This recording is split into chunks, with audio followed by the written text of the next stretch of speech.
Quand il est rentré, j'étais allongée avec un drap sur moi. En bas de ce drap, j'étais carrément nue. Après la prière, j'étais déjà nue quand j'ai commencé à le forcer et il a cédé. C'est comme ça que c'est arrivé. Et par la suite, la grossesse est arrivée.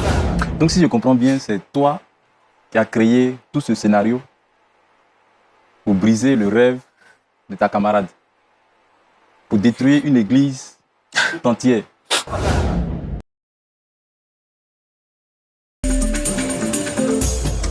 Merci Christelle de nous faire ce privilège-là de passer sur ce plateau. Je rappelle que tu es une jeune sœur, donc âgée d'une bonne vingtaine d'années. Et comme tu l'as dit toi-même en introduction, tu es chrétienne depuis bas âge. Et aujourd'hui, tu voudrais partager ton histoire avec nous. Et tu convoques sur ce plateau le pasteur Mathieu et le pasteur Emmanuel. Qu'est-ce qui s'est réellement passé pour que tu veuilles les convoquer sur ce plateau aujourd'hui pour leur demander pardon? Eh bien, comme je le disais tantôt, le pasteur Emmanuel, qui était le pasteur assistant de mon assemblée, était en quelque sorte l'encadreur du groupe musical. Et je faisais partie de ce groupe-là. Depuis l'arrivée de ce pasteur, il faut dire que j'ai commencé à ressentir des choses pour ce dernier-là. Et ne pouvant plus garder, ne pouvant plus cacher cela, je lui ai avoué mes sentiments. Et le pasteur Emmanuel m'a dit que il était déjà fiancé à une sœur du nom de Rebecca. Il faut dire que je ne pouvais pas accepter cela, franchement. Du coup, j'ai tout fait pour que ce dernier et moi, on puisse manger le fruit interdit, c'est-à-dire coucher ensemble. Après cet acte, j'ai contracté une grossesse. Et étant fille de diacre de l'église, ma mère également était trésorière de l'église. La nouvelle s'est très vite répandue et le pasteur Emmanuel s'est vite déchu de ses fonctions. Mon père aussi, quant à cela, a décidé de ne plus venir à l'église parce qu'il disait que le pasteur Emmanuel avait déshonoré sa fille et que, obligatoirement, ce dernier devait m'épouser. Vu la tournure des choses, franchement, après ça, je n'arrivais plus à dormir, tellement ça me revenait, ça me fatiguait, vu la situation du pasteur et mes parents, et même Rebecca, qui aujourd'hui n'arrive plus à s'en sortir. Ça a tellement bouleversé que, du coup, je suis là pour demander pardon avec l'aide du pasteur et du public. J'entends bien ce que tu dis. Mais je pense que le pasteur Tchoumou et l'Assemblée aujourd'hui avec nous voudraient comprendre qu'est-ce qui s'est réellement passé.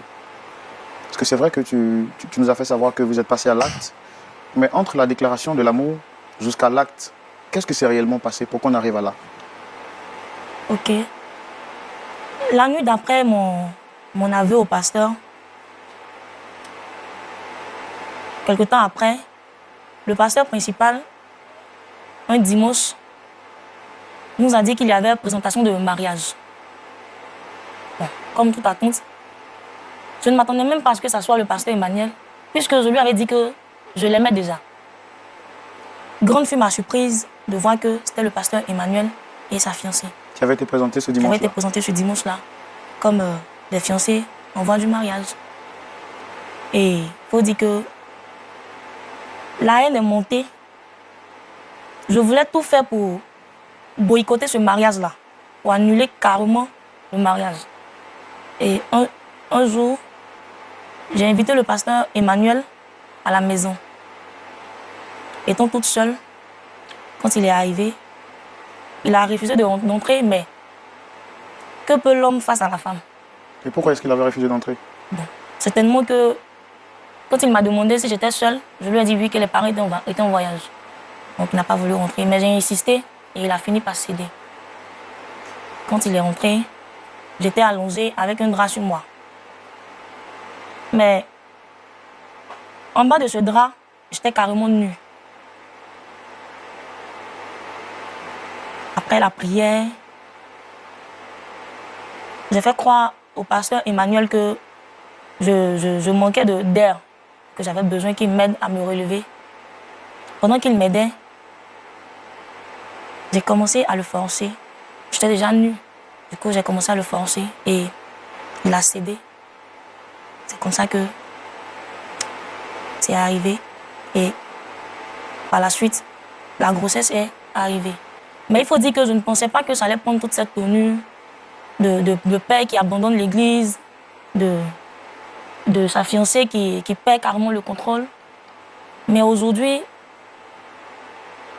après tout ça, je ne peux plus garder cela. Franchement, je ne peux plus parce que je n'arrive plus à dormir. Je n'arrive même plus à regarder mes parents. Du coup, ça a carrément bouleversé ma famille, la relation avec ma famille d'abord et la relation de mes parents à l'église. Donc, franchement, je ne peux plus. Est-ce que vous avez pris le temps de mesurer l'ampleur de votre situation avant de passer à l'acte? Non. Comme je l'ai dit tantôt, je ne m'attendais pas à tout cela. Pour moi, en fait, à l'instant, je me disais que il devait forcément être avec moi parce que je lui ai dit que je l'aimais. Donc, c'était moi d'abord. Bon. Les autres, ils m'en fichaient pas mal. Hein. Mais aujourd'hui, franchement, je ne peux plus. Et c'est à quel moment vous vous êtes rendu compte que vous étiez enceinte? Quelque temps après, j'ai commencé à me sentir bizarre. La lourdeur, la paresse. Bon, tout de suite, je n'ai pas pensé à une histoire de grossesse. Mais ces signes devenaient fréquents et tout de suite, je suis allée m'acheter un test de grossesse. Et lorsque j'ai fait, c'est sorti positif.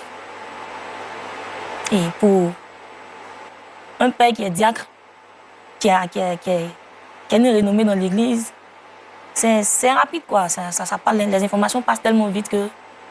Après cela, le pasteur Emmanuel a été convoqué à un conseil et il n'a pas nié les faits. Il a reconnu que c'était arrivé. Mais puisque le conseil ne savait pas que c'était moi qui étais vraiment à la base de tout cela, donc il s'est vu répudié, sa vie a bouleversé et bon. Et c'est justement pour ça que vous êtes là pour demander pardon. Oui. Est-ce que vous êtes prête à affronter le regard du pasteur Emmanuel et du pasteur Mathieu pour leur dire cette vérité?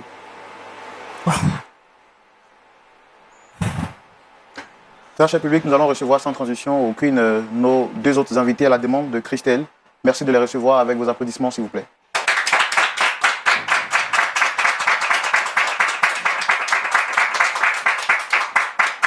Shalom, pasteur. Shalom. Shalom, frère. Comment vous allez? Très bien, ça va. Merci de bien vous asseoir. Alors, vous êtes tous les deux très bien habillés. Merci. J'espère que ça va bien chez vous. Ouais, ça va. Oui, ça va, ça va. Vous avez une idée de ce pourquoi vous êtes là aujourd'hui avec nous? Pour moi, personnellement, je n'ai pas d'informations, assez d'informations. Moi, pareil. Hein. J'ai été appelé me disant de prendre part à une émission et tout. Hein. La suite, là, je ne sais pratiquement pas. Je sais pas. Alors, pasteur Toumo, juste au milieu, on a le pasteur Mathieu. Oui. Et puis, Santé, pasteur. Enchanté, homme de Dieu. Oui. et puis juste à côté, c'est le pasteur assistant Emmanuel. Emmanuel, oui. Enchanté, pasteur Emmanuel. Pasteur. Alors, est-ce que vous reconnaissez cette femme juste à côté de vous? Oui, moi, je la reconnais. C'est la fille d'un de mes diacres. Voilà. Elle s'appelle Christelle. Et vous, est-ce que vous la reconnaissez? Alors, je vois que ce n'est pas facile pour le pasteur assistant Emmanuel. Alors, Christelle est là aujourd'hui pour demander pardon. Parce que depuis un certain moment, elle n'arrive plus à dormir. Ses nuits sont troublées et elle est venue là sur le plateau pour faire une confession. Elle aura donc besoin que vous puissiez l'écouter pour comprendre ce pourquoi elle est là. Mais déjà, parlez-moi un peu de Christelle, vous en tant que pasteur. Bon, Christelle, c'est la fille, comme j'ai dit, d'un diacre de mon église. Et depuis petite, elle était d'abord à l'école de dimanche. Après, elle chantait dans le groupe musical. Il dit chantait parce que récemment, il y a eu un incident qui a ébranlé toute l'église. Vraiment, c'est très difficile, en tout cas ce qu'on a vécu. Donc, je la connais très bien. Qu'est-ce que c'est réellement, pasteur? Ok. Le frère Emmanuel, anciennement pasteur assistant de mon église, a eu à forniquer avec la sœur Christelle, dont il avait la charge de l'encadrement spirituel, étant donné qu'il était encadreur spirituel du groupe musical. Voilà. Donc c'est un scandale, un très gros scandale actuellement que traverse l'Église et dont nous peinons à en sortir parce que ça crée beaucoup de dégâts. Ça crée beaucoup de dégâts. Lesquels? J'ai un dixième des frères de l'Église, des frères et sœurs de l'Église qui ne veulent plus entendre parler de l'Église et tout. Parce qu'ils estiment que quand même ça a été cautionné. Vu que Emmanuel ici présent était mon protégé. Voilà, donc... mais moi-même, j'en ai fait les frais. J'en ai fait les frais, étant donné que Emmanuel était le fiancé de ma fille. Et nous étions dans l'organisation, je crois, à 3 mois du mariage, quand cet incident est arrivé. Et une grossesse ayant été la conséquence de leur acte. Vraiment, ça crée beaucoup de choses. Bon, je ne vais pas trop revenir dans les détails. Comme elle dit qu'elle est venue demander pardon. Franchement, moi aussi, je me posais beaucoup de questions. J'ai besoin de comprendre qu'est-ce qui s'est passé réellement pour qu'on en soit arrivé là. Emmanuel, bon, depuis la situation, selon les coutumes de l'église et tout, on l'a banni, mais il ne m'a pas vraiment expliqué ce qui n'a pas marché. Vous savez, quand tu as mis ta confiance en quelqu'un et que tu reçois ça en retour, c'est très difficile, très très difficile. Voilà, même si c'est une personne que j'ai beaucoup appréciée et aimée. Mais bon, donc je veux en savoir assez sur cette histoire, pour pouvoir aussi trouver des mots pour parler à ma fille. Comment elle se sent? Parlant de votre fille, comment elle se sent actuellement? Trahie, déboussolée. Et l'image même de Dieu dans son cœur a pris un coup. Voilà. Vous savez, l'espérance que les femmes ont dans le mariage. Voilà. Et à 3 mois du mariage, ça pourrait venir de tout le monde sauf d'Emmanuel, vu la place qu'il occupe dans l'église. C'est vraiment, l'homme a tout fait. Son dévouement était sans faille. Et sa foi chrétienne même n'a jamais été mise à l'épreuve de cette manière. Donc personne ne pouvait imaginer un tel acte venant de lui. Donc ma fille est assez déçue, déboussolée. Bon, pour le moment, c'est sa mère qui essaie, moi aussi j'essaie de parler, mais sans comprendre véritablement ce qui n'a pas marché. Est-ce que c'est parce qu'Emmanuel n'aimait pas ma fille? Est-ce qu'il y a eu une situation avec Christelle qui est son amie? Bon, je suis assez perdu. Voilà. Et aujourd'hui, quels sont les rapports que vous entretenez avec le diacre, qui normalement est son père, je pense? Bon, quand la situation est arrivée, il a voulu que Emmanuel puisse épouser Christelle. Bon, ce n'est pas dans les usages de notre mission. Donc, j'ai fait selon ce qui me convenait de faire. Ce que je veux savoir, est-ce que vous avez de bons rapports aujourd'hui avec le diacre? C'est difficile. Il ne décroche pratiquement plus mes appels. Voilà, comme j'ai dit, Emmanuel était mon protégé. Voilà, quand je dis protégé, c'est moi qui lui ai dit, voilà, il faut encadrer ce groupe-là. C'est moi qui lui autorisais, qui lui permettais. Donc, du coup, la faute d'Emmanuel, le diacre vous l'impute? Voilà, en quelque sorte. Quand même, si il se dit, si je suis guide spirituel de quelqu'un, je dois pouvoir voir ses forces, ses faiblesses. En fonction de ça, je l'oriente. Si je n'ai pas pu voir ça, quelque part, il m'accuse. Je comprends vraiment cette situation, elle est très difficile pour vous. Assez pénible. Christelle, je pense que tu as demandé à voir le pasteur Emmanuel et le pasteur Mathieu, ils sont là. Qu'est-ce que tu as à leur dire? D'abord, je tiens à demander pardon au pasteur pour la faute. Et aussi à demander pardon à Emmanuel, qui, aujourd'hui, par ma faute, se retrouve dans cette situation. Et là, je me dis que tu es heureuse, c'est ça, non? Tu es heureuse? Heureuse, si je l'étais, je n'allais vraiment pas venir sur ce plateau-là, convoquer ce plateau-là pour te demander pardon. Je ne sais pas vraiment ce qui m'a pris pour qu'on en arrive là. Mais il faut dire que j'étais... En fait, je ne peux pas m'imaginer qu'en venant te dire cela, il fallait me dire que j'étais déjà avec Rebecca.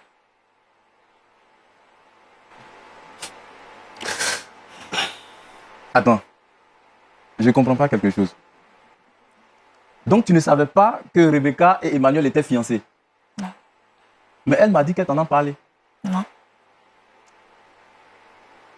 Et même s'ils ne sont pas fiancés. Bon, c'est un pasteur, rien ne disait que c'était ton fiancé ou bien il t'était promis quelque part. Bon, qu'est-ce qui s'est passé au juste? Et pourquoi c'est toi qui demandes pardon? Bon, qu'est-ce qui s'est passé concrètement? Si vous me permettez, monsieur. Oui, Christelle, est-ce que tu peux expliquer au pasteur ce que tu m'as dit en privé? Il faut dire que depuis l'arrivée du pasteur Emmanuel, je ressentais quelque chose pour lui. Et un soir, après l'entretien avec le groupe musical, je suis allée le voir dans son bureau pour lui avouer ce que je ressentais. Et le pasteur Emmanuel m'a dit comme ça que il était déjà fiancé à Rebecca. Mais je trouvais ça injuste. Je ne pouvais même pas accepter même que ça m'arrive à moi, quoi. Du coup, j'ai commencé à nourrir de la haine pour Rebecca, mais tout en me rapprochant du pasteur Emmanuel. Et le jour de la présentation, ça m'a tellement fait mal que je voulais boycotter le mariage. Pourquoi moi? En fait, tu as déjà boycotté le mariage. Viens à l'essentiel. C'est ça. Le mariage, il est déjà boycotté. C'est raison, on parle là. Il est boycotté. Qu'est-ce qui s'est passé concrètement? Mes parents étaient en voyage. J'ai invité le pasteur Emmanuel à la maison. Quand il est arrivé, il a demandé à savoir si j'étais seule ou avec les parents. Mais je lui ai dit que j'étais seule. Et au téléphone, il a refusé d'entrer. Mais j'ai pu le convaincre et il est rentré. Et quand il est rentré, j'étais allongée avec un drap sur moi. Et il est venu. Puisque je lui avais dit que j'avais des confessions à lui faire. Il est venu. Après avoir prié, je lui ai dit que je n'arrivais pas à respirer. Et que j'avais besoin qu'il m'aide à me relever. Et pendant qu'il m'aidait, j'ai commencé à le forcer à coucher avec moi. Après plusieurs résistances, il a cédé. Quelque temps après, j'ai constaté que j'étais enceinte. Et j'étais obligée de parler à mes parents. Mais je ne pensais pas que l'acte allait vraiment arriver jusqu'à ce niveau-là. Mais pourtant, je t'avais prévenu, non? Donc, si je comprends bien, c'est toi qui as créé tout ce scénario pour briser le rêve de ta camarade, pour détruire une église tout entière. Est-ce que tu as expliqué à ton papa que c'est toi qui as poussé Emmanuel à la faute? Et puis, je ne comprends pas, Emmanuel, toi aussi, quand même, depuis qu'elle t'a prouvé ses sentiments, tu pouvais venir m'en parler ou bien? Si tu penses que je suis ton père spirituel, mais jamais tu ne m'en as parlé. Tu as gardé le secret. Franchement, c'est... Emmanuel, pourquoi avoir caché la vérité à ton pasteur?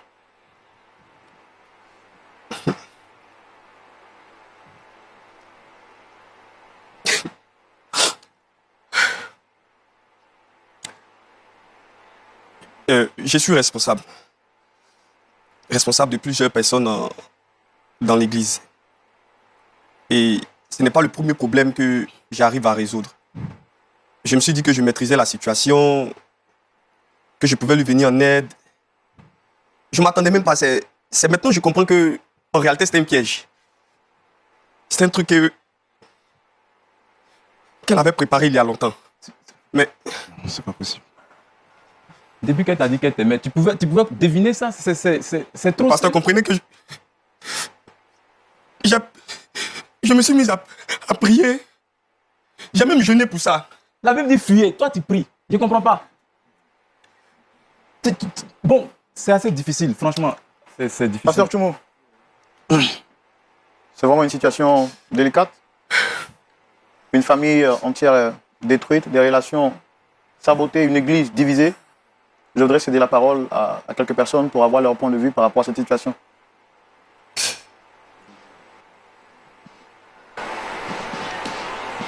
Je suis le pasteur Kofi Maxime de l'église évangélique Vie et Miracle de Yopougon à Boyate. Vraiment, cette situation est triste et même très triste.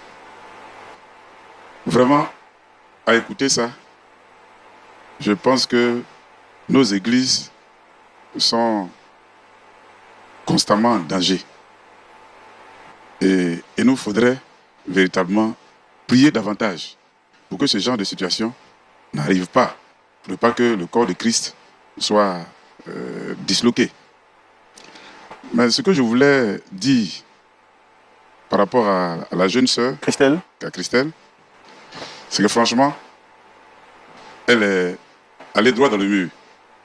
C'est-à-dire qu'elle est passée à côté de toutes les instructions que les pasteurs lui ont données. Totalement à côté. On ne peut pas empêcher quelqu'un d'aimer. Mais quand tu sais que la personne que tu aimes est déjà occupée, c'est bon d'aller à Dieu et dire, Seigneur, vraiment tu as mis l'amour du pasteur Emmanuel dans mon cœur. Mais il se trouve que le pasteur Emmanuel est déjà fiancé. Donc vraiment, cet amour que tu as mis dans mon cœur, là, enlève ça. Et trouve-moi l'homme qui est pour moi. Parce que tu as dit toi-même qu'à chacun sa femme et à chaque femme son mari. Béni, comment tu as appelé la jeune fille là? Christelle, Non, l'autre. Rebecca. Voilà. Béni donc Rebecca et Emmanuel, mais souviens-toi de moi. Je pense que si elle avait emprunté ce chemin, on ne serait pas là aujourd'hui. Et puis, autre chose, elle pouvait même aller voir même le pasteur pour lui dire, pasteur, voici ce qui m'arrive. Parce que la tentation, c'est à tous les niveaux. Si Jésus même a été tenté, ce n'est pas nous qui n'avons pas été tentés. Voilà. Donc, voici ce qui m'arrive. Aide-moi. Plusieurs ont vécu cette situation. Ils se sont confiés à des hommes de Dieu qui leur ont donné des conseils et ça a marché. Pourquoi tu n'as pas fait ça, Christelle? merci beaucoup, pasteur. Merci. Je vois que vous avez vraiment gros sur le cœur en tant que pasteur et vous avez beaucoup à dire. Je sais également, très chers téléspectateurs, que vous êtes impatients de découvrir le point de vue de notre pasteur consultant, le pasteur Toumo. C'est tout de suite dans la rubrique « À la loupe de la parole ». Pasteur Toumo, Oui, Roland. voici encore face à une autre situation difficile, très difficile, parce qu'il s'agit là maintenant de famille, mais surtout du corps de Christ, c'est-à-dire l'Église. Comme tu le disais tout à l'heure, c'est une situation troublante. Et face à une telle situation, on n'a pas de mots pour pouvoir traduire ce qu'on ressent. Mais je voudrais dire ceci, que la tentation, la pratique du péché sont des choses qui sont monnaie courante dans nos assemblées. J'ai écouté le récit de Christelle qui a dit qu'elle est née d'une famille chrétienne, qu'elle a grandi dans l'église. Donc, elle essaie de faire ce qu'elle peut pour plaire à Dieu. Christelle n'a pas dit qu'elle est convertie. Elle dit qu'elle est née d'une famille chrétienne et qu'elle a grandi dans l'église et elle essaie de faire ce qu'elle peut pour plaire à Dieu. Moi, je veux lui poser une question. Christelle, avant le pasteur Emmanuel, tu es sorti avec combien d'hommes déjà? Aucun. Aucun homme? Qui t'a appris toutes ces stratégies-là? Ce que tu n'as pas l'habitude de faire. Tu as regardé ça dans le film ou bien? Voyez-vous que c'est qui tend un piège. Un vrai piège, hein, qui ne peut pas rater. Ses parents sont absents. Elle attire le pasteur dans sa maison. Et puis elle se met dans une position où elle pense qu'elle ne va pas rater sa cible. Et effectivement, elle a atteint sa cible. C'est une technique et une vilaine technique qu'elle a utilisée. Elle est dans le groupe musical et elle dit qu'elle aime, elle, depuis que le frère est arrivé dans l'église, elle l'aime. Elle aime. Et le frère lui dit, je suis fiancé Elle dit que moi, là, tu vas aller avec moi. Elle n'a pas dit ça ouvertement, mais elle a planifié pour que cela soit. C'est une interpellation, c'est vrai. Il s'agit ici d'un pasteur qui a connu des déboires, donc qui est en train de subir la sentence de ce qui est arrivé. Mais je veux dire que c'est une technique vieille, une vieille technique qui perdure dans l'Église. C'est pas seulement au pasteur que cela peut arriver. Ça peut arriver à tous les hommes qui sont dans l'Église. Voyez-vous, souvent je vois sur les réseaux sociaux des gens qui, pour se moquer des pasteurs, ils utilisent deux choses pour se moquer des pasteurs. Ils utilisent les femmes, ils utilisent l'argent pour se moquer des pasteurs. Mais ça doit nous interpeller quand même, parce qu'il y a des gens, bien que quelqu'un n'ait pas la pensée d'une telle pratique, il y a quelqu'un dans le secret, qui planifie pour l'introduire dans une situation. Et donc, voilà ce que ça produit. Ma petite, aujourd'hui, tu dis tu regrettes. Regret là, ça va nous donner quoi? Le regret là va rien nous donner. Les conséquences sont énormes. L'homme de Dieu ne peut plus exercer. Parce que le thème que son pasteur a utilisé, il a utilisé le fait fornication. Il a forniqué. Bon. Et généralement, quand c'est comme ça, c'est l'homme qu'on voit. Maintenant aussi, ton père ne peut plus partir à l'église. Et tu dis que ça te chagrine. Le pasteur principal est en train de nous dire que 10% de l'église a quitté l'église à cause de cette situation. Il se trouve même que c'est le mari de sa fille que tu as arraché. Donc, tu t'es créé tellement d'ennemis. Il y a quoi à toi? Mais ce genre de pratique-là, je ne veux pas que tu continues dans ça. Sinon, tu vas te perdre. Et toutes les filles qui ont ce genre de mentalité pour faire tomber les hommes de Dieu, je vous interpelle pour que vous puissiez demeurer dans la foi. Quelqu'un l'a dit déjà sur ce plateau. Chacun doit avoir son mari. Chaque mari doit avoir sa femme. Si ta soeur est quelque part, si ton frère est quelque part, il faut te retirer. Femme, là, il y en a beaucoup. Garçon aussi, il y en a beaucoup dans l'église. Donc, tu peux avoir pour toi. Mais je voulais vous dire quelque chose.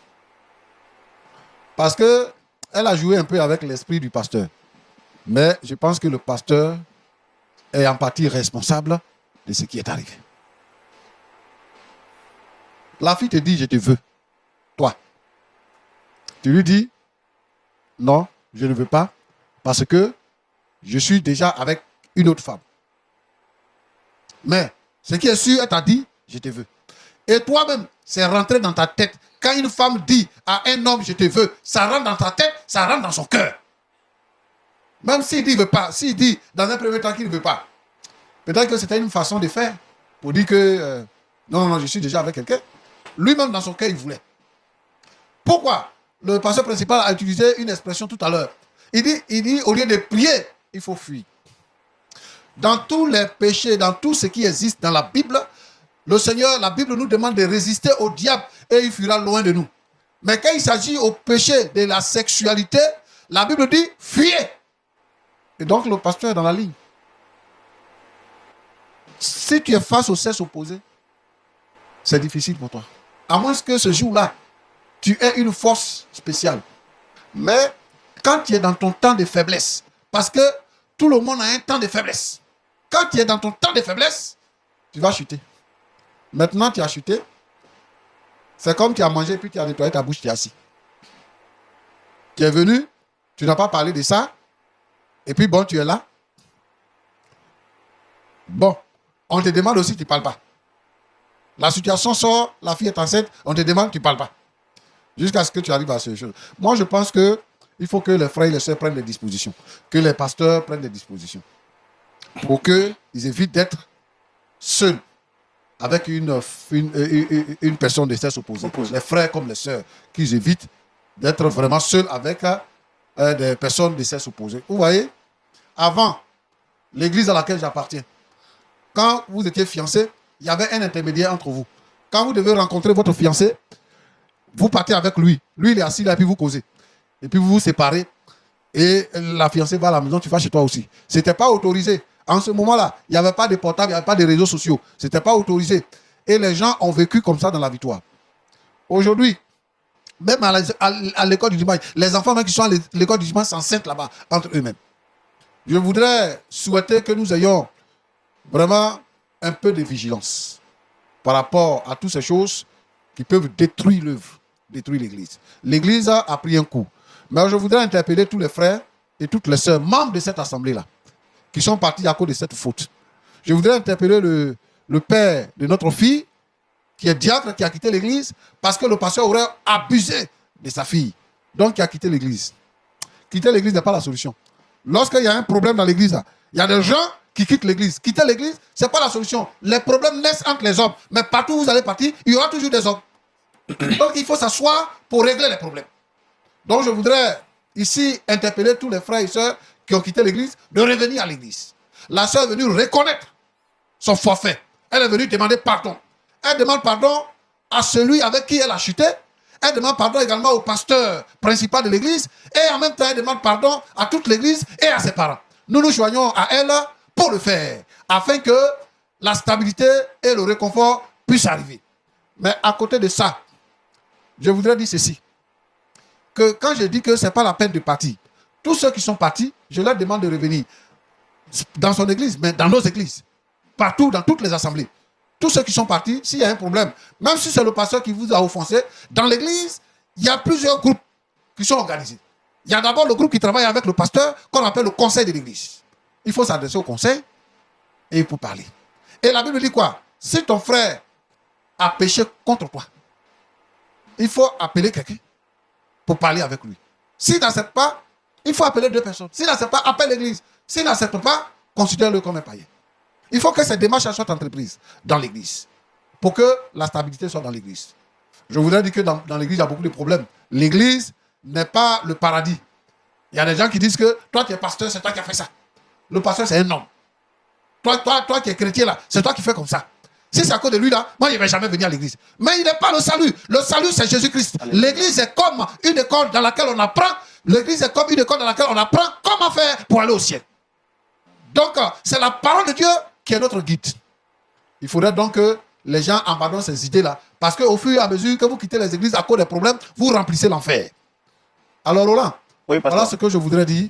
Que Dieu vous bénisse. Merci beaucoup, pasteur. En tout cas, vos paroles nous font énormément du bien. J'espère que le pasteur Emmanuel en sort réconforté.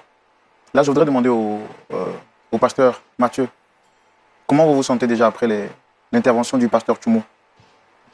C'est l'intervention de Dieu.